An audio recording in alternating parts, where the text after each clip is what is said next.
అందరికీ నమస్కారం. I dream media సగర్వంగా సమర్పిస్తోంది సిల్వర్ స్క్రీన్ లెజెండ్స్.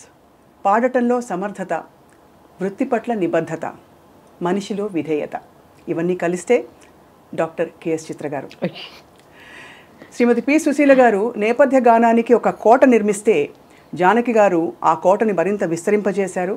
అలాగే వీరిద్దరూ వేసిన పునాదికి మరింత నగిషీలద్ది, రంగులు దిద్ది చిత్రగారు తన ప్రయాణాన్ని కొనసాగించారు.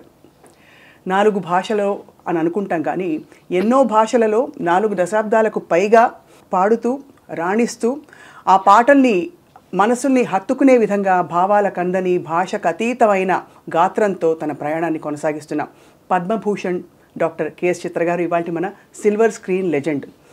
ఎంత భావోద్వేగంతో వారికి స్వాగతం పలకాలనిపిస్తోందంటే, ఎందుకంటే వారి పాట ఎంతమందికి స్ఫూర్తినిచ్చింది, ఎంతమందికి పర్ఫెక్షన్ అంటే ఏమిటో నేర్పించిన గొప్ప పాట.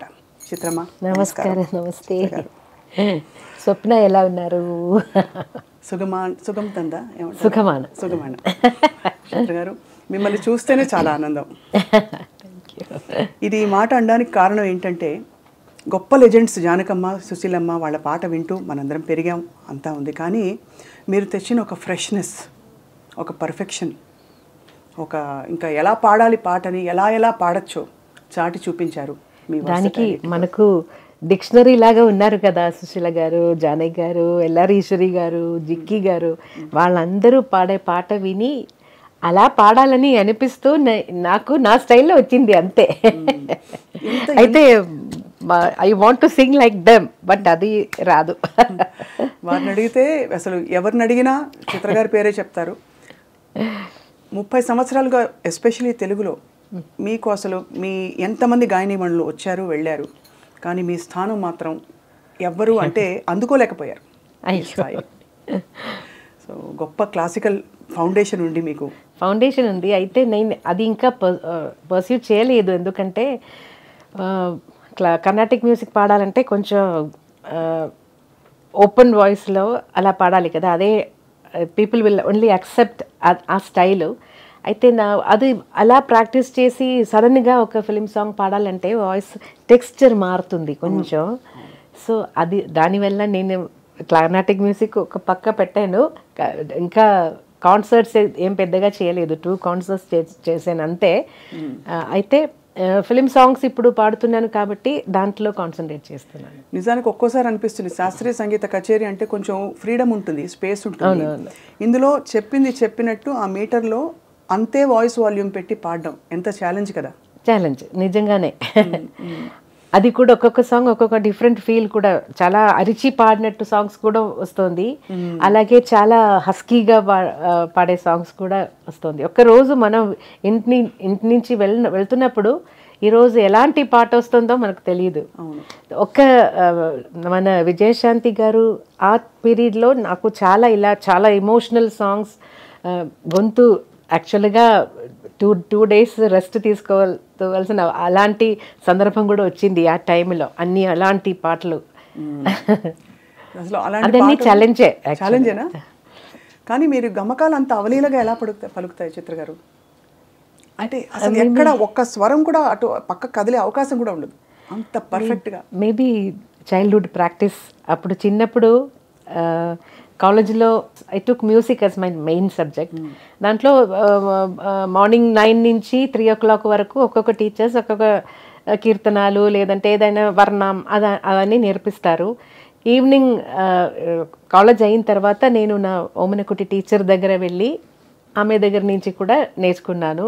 తర్వాత ఇంటికి వస్తే నా అమ్మగారు నాన్నగారు వాళ్ళిద్దరూ చాలా స్ట్రిక్ట్. స్వామికి దీపం పెట్టి అక్కడ 1 hour నేను నా అక్కగారు తమ్ముడు ముగ్గురు కూర్చొని, తమ్ముడు మృదంగం వాయిస్తారు, నేను అక్క పాడతాను. సో ఆ టైంలో అక్కకి తెలిసిన కీర్తనాలు అదన్నీ నేను కూడా సగంగా పాడుతున్న టైంలో నేర్చుకున్నాను. అలాగే నాకు కాలేజీలో నేర్పించినది, ఓమనకుటి టీచర్ దగ్గర నేర్పించినది అన్నీ అక్క కూడా. So exchange exchange programme. ఏ కీర్తన ఎక్కువ పాడేవారు? అంటే యూజువల్లీ ఉంటాయి కదా రోజు పాడుతున్నప్పుడు ఒక కీర్తన ఎప్పుడు ఇప్పుడు ఆల్వేస్ ఒక స్వామి చిన్న చిన్న నా మదర్ కూడా కొన్ని కీర్తనలు నేర్పించారు మనకు ఇద్దరికి స్వామి మీద. అది తర్వాత ఉన్నదాన్ని కాలేజ్లో అదో ఒకటే అని కాదు, ఆ రోజు ఏం కీర్తన నా అక్క whichever she learn she'll teach me కాదు, she sings I will be listening and I next day I will start singing with her. అలా ఒక్క చిన్నప్పటి ఆ కీర్తనలో ఒక్క లైన్ ఏమైనా గుర్తుందా చిత్ర గారు? రంజని మృదు పంకజలోచని రంజని మృదు పంకజలోచని రంజని మృదు పంకజలోచని రంజని మృదు పంకజలోచని రంజని. ఎంత చక్కటి నిండైన ఒదుగు మీ గొంతులో. ఈరోజు నిన్న ప్రోగ్రామ్ జరిగింది కాబట్టి చాలా స్ట్రెయిన్ అయిపోయింది వాయిస్. అవును, ఈ కాంటెక్స్లో అడగాలి, కచేరీలు పాడడంలో మనకి శృతి చూసుకోవాలి, అంత చాలా ఎఫర్ట్ ఉంటుంది. స్టూడియోలో పాడితే హాయిగా ఉంటుంది. ఈ రెండిట్లో మీకు యాక్చువల్గా ఏది ఇష్టం? ఎందుకంటే ఒక లైవ్ ఆడియన్స్ వింటూ ఉంటే అదొక అది స్పెషల్. యాక్చువల్లీ రికార్డింగ్లో మనం వీఆర్ ఫ్రీ, ఎవరు చూసుకోలేదు, ఏదైనా తప్పు వస్తే కూడా we can sing it again. అయితే ఒక స్టేజ్ మీద వస్తున్నప్పుడు అప్పుడు ఎలా వస్తుందో అదే బయటకు వస్తుంది. ఇప్పుడు చాలా ఇబ్బంది ఏంటంటే అందరూ మొబైల్లో అలా రికార్డ్ చేసుకొని లైవ్ అన్నీ వేస్తున్నారు. అదే మనకు టెన్షన్. ఎందుకంటే సహజం కదా, తప్పులు వస్తూ when we're not well, voice is not in control. అలా టైంలో ఇలా లైవ్ కూడా వాళ్ళు పెట్టేస్తే సమ్టైమ్స్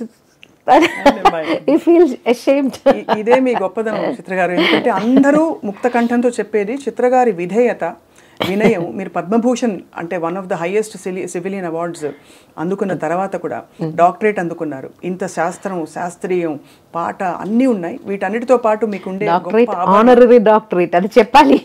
నేను ఏదైనా చదివి వచ్చిన డాక్టరేట్ కాదు, ఆనరరీ డాక్టరేట్. ఫిల్మ్ మ్యూజిక్లో